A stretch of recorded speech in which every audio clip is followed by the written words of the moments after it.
മിടുക്കന്മാരും മിടുക്കത്തികളുമായിട്ടുള്ള എല്ലാവർക്കും മുത്തശ്ശൻ്റെ സ്നേഹ നമസ്കാരം. നമ്മൾ ഇന്നലെ ഇങ്ങനെ ഒരു കഥ പറഞ്ഞു തരാം എന്ന് പറഞ്ഞിട്ടാണ് നിർത്തിയത്. ഓരോ ദിവസവും ഓരോ കഥകൾ, അത് കണ്ണൻ്റെ കഥകൾ, കണ്ണൻ്റെ കൂട്ടുകാരുടെ കഥകൾ, കണ്ണൻ്റെ ഭക്തന്മാരുടെ കഥകൾ, അതൊക്കെയാണ്. അപ്പം അതിനു മുമ്പായിട്ട് നമ്മൾ ഇന്നലെ പറഞ്ഞു ഗണപതിയെ, സരസ്വതിയെ, അതേപോലെ ഗുരുനാഥനെ, നമ്മുടെ ടീച്ചർമാരെയൊക്കെ, പിന്നെ അച്ഛനെ, അമ്മയെ, പിന്നെ നമ്മുടെ കണ്ണനെ, ഇവരെയൊക്കെ നമ്മൾ മനസ്സുകൊണ്ട് ധ്യാനിച്ചിട്ട് വേണം, അല്ലെങ്കിൽ ഒന്ന് ഓർത്തിട്ട് വേണം ഇത് തുടങ്ങാൻ. അപ്പം അങ്ങനെ ഓർക്കാനായിട്ടുള്ള എളുപ്പവഴി എന്താ? അവരെ നമസ്കരിക്കുന്ന ചില ശ്ലോകങ്ങൾ ചൊല്ലാം. അപ്പോൾ ആദ്യം അത് ചൊല്ലാം, അതിനുശേഷം കണ്ണൻ്റെ ഒരു കഥ, അതോടുകൂടി നമുക്ക് ഓരോ ദിവസവും ഓരോ കഥകൾ എന്നുള്ള രീതിയിലുള്ള ഇത് ആരംഭിക്കാം. അപ്പം ആദ്യം ഗണപതിയെ, പിന്നെ സരസ്വതിയെ, അങ്ങനെ.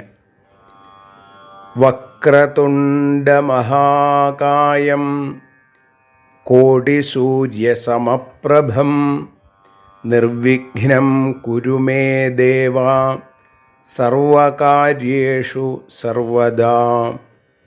വക്രതുണ്ട മഹാകായം. വക്രതുണ്ടെന്ന് പറഞ്ഞു കഴിഞ്ഞാൽ വളഞ്ഞ തുമ്പിക്കയ്യ്.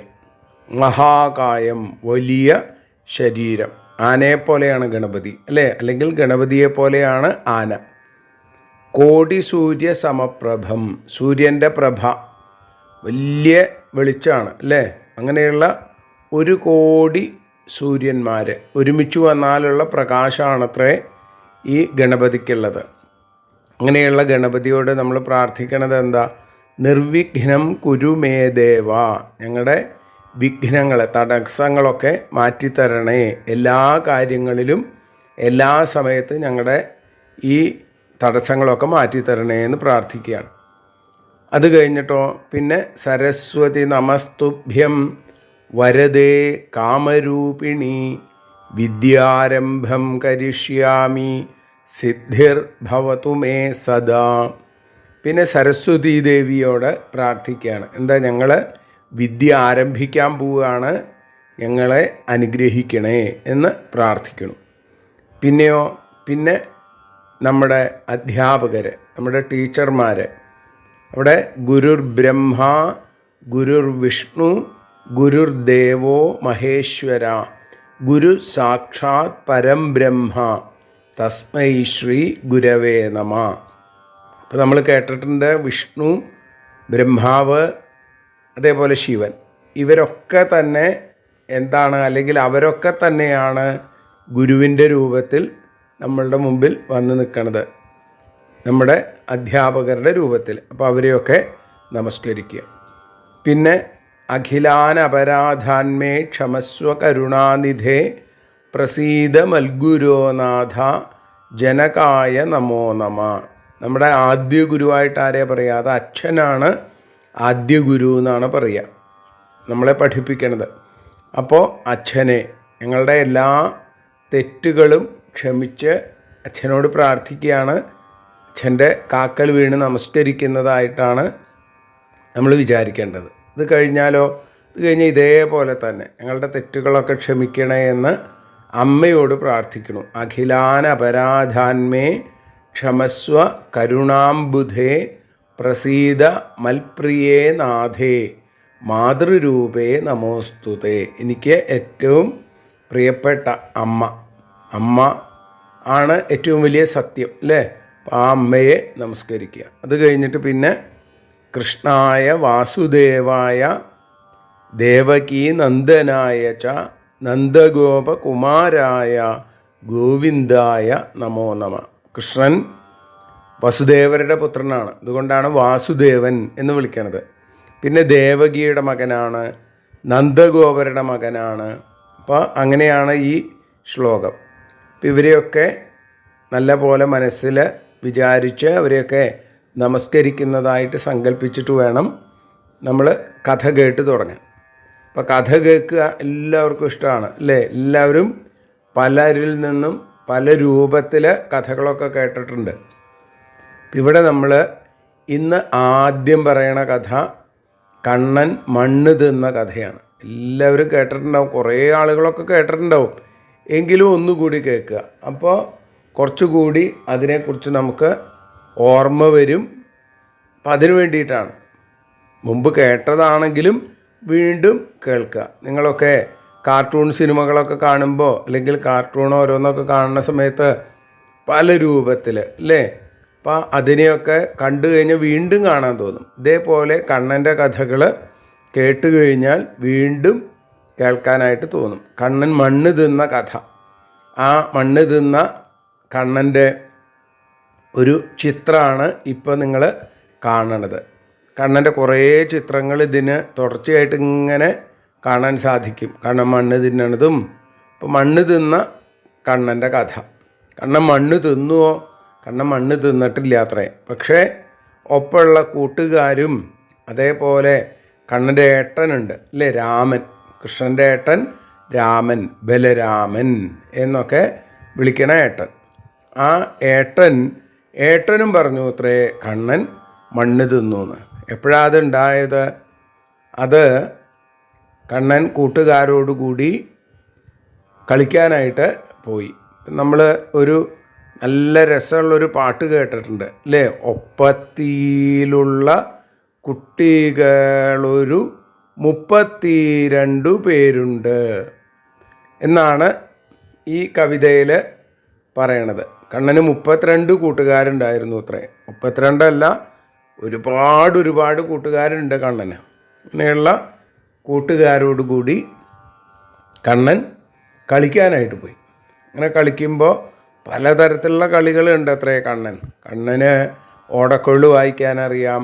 പിന്നെ ഈ പക്ഷികളുടെയും മൃഗങ്ങളുടെയൊക്കെ ശബ്ദം അതേപോലെ ഈ കണ്ണനിങ്ങനെ കേൾപ്പിക്കും. കുട്ടികൾക്കൊക്കെ അത് കാണുമ്പോൾ നല്ല അത്ഭുതം. കുയിൽ പാട്ട് പാടുന്ന പോലെ പാട്ട് പാടുക, അതേപോലെ സിംഹം അലറണ പോലെ അലറുക, ആന ചിഹ്നം വിളിക്കണത് പോലെ ശബ്ദം ഉണ്ടാക്കുക, കോഴി കൂവണത് പോലെ ശബ്ദം ഉണ്ടാക്കുക. ഇപ്പം നമ്മളിപ്പോൾ കാണാറില്ലേ മിമിക്രി എന്ന് പറയും അല്ലേ? ആ മിമിക്രി പോലെ കണ്ണൻ ഇതൊക്കെ ഇങ്ങനെ കാണിക്കത്രേ. അപ്പം എല്ലാവർക്കും വലിയ സന്തോഷം. അപ്പം കണ്ണൻ ഇങ്ങനെ നടുവിൽ നിന്ന് ഇതിങ്ങനെ കാണിച്ചു കൊടുക്കും. അങ്ങനെ പറയണത് ഒരു ദിവസം പഴം കിട്ടി. കാട്ടിൽ പോയി കളിക്കുന്ന സമയത്ത് പഴം കിട്ടി. പഴം ഇങ്ങനെ വീതം വെച്ചപ്പോൾ ചില ആളുകൾക്ക് കുറച്ചേ കിട്ടിയുള്ളൂ. അപ്പോൾ അവരെന്ത് ചെയ്തു? കള്ളൻ കുറുമ്പനാണ്, കണ്ണൻ ദാ കള്ളത്തരം കാണിച്ചു, അതുകൊണ്ട് എന്ത് ചെയ്യാം? അവർ പറഞ്ഞു കണ്ണൻ മണ്ണ് തിന്നു എന്ന് പറയുകയാണ്. കണ്ണൻ മണ്ണ് തിന്നു. അത് കുട്ടികൾ എന്ത് ചെയ്തു? ഏട്ടനോടുകൂടി, ബലരാമേട്ടനോടുകൂടി വന്നിട്ട് യശോദ അമ്മയുടെ അടുത്ത് വന്ന് പറഞ്ഞു, അമ്മേ ദാ യശോദാമ്മേ കണ്ണൻ മണ്ണ് തിന്നു എന്ന് പറയും.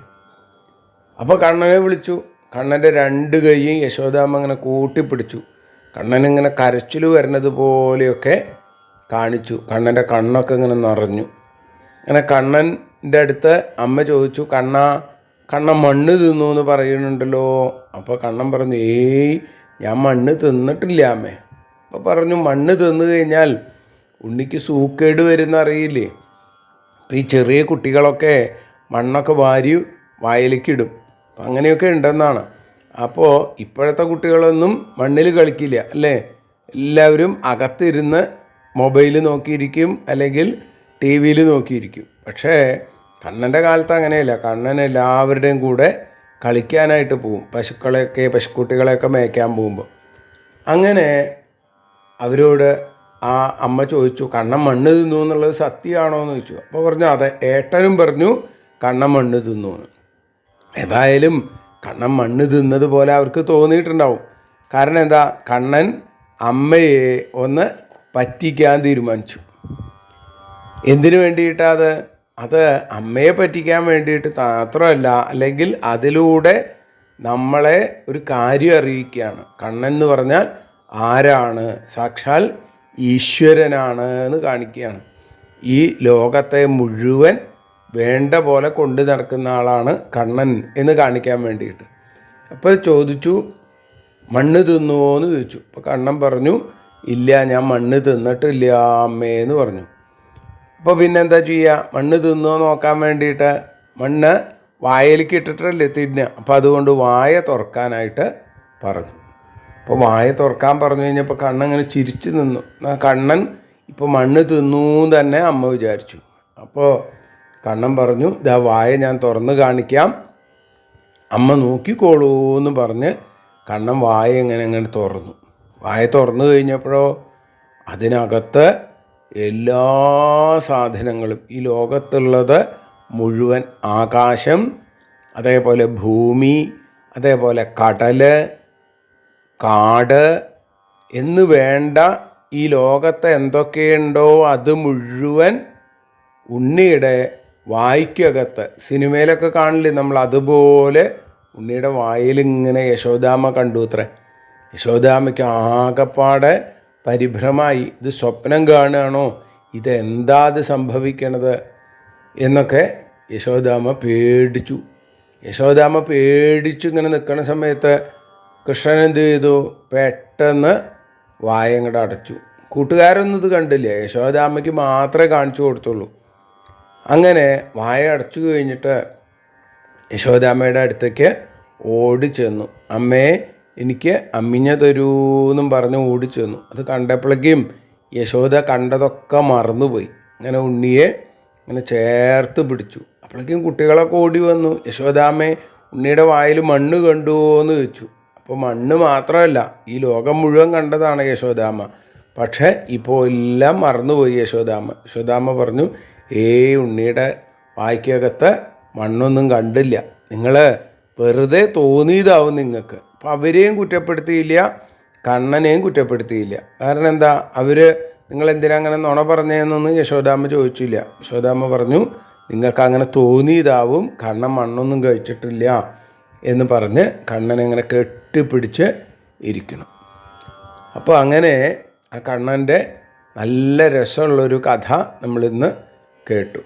നാളെ വേറൊരു കഥയായിട്ട് മുത്തശ്ശൻ വരാം. ആ സമയത്ത് അതും കേൾക്കാം. അങ്ങനെ ഈ 60 ദിവസം, ഈ അവധിക്കാലം, സ്കൂളില്ലാത്ത സമയത്ത്, ഈ സമയത്ത് കണ്ണൻ്റെ കഥകളൊക്കെ ഇങ്ങനെ കുറേശ്ശെ കേൾക്കുക.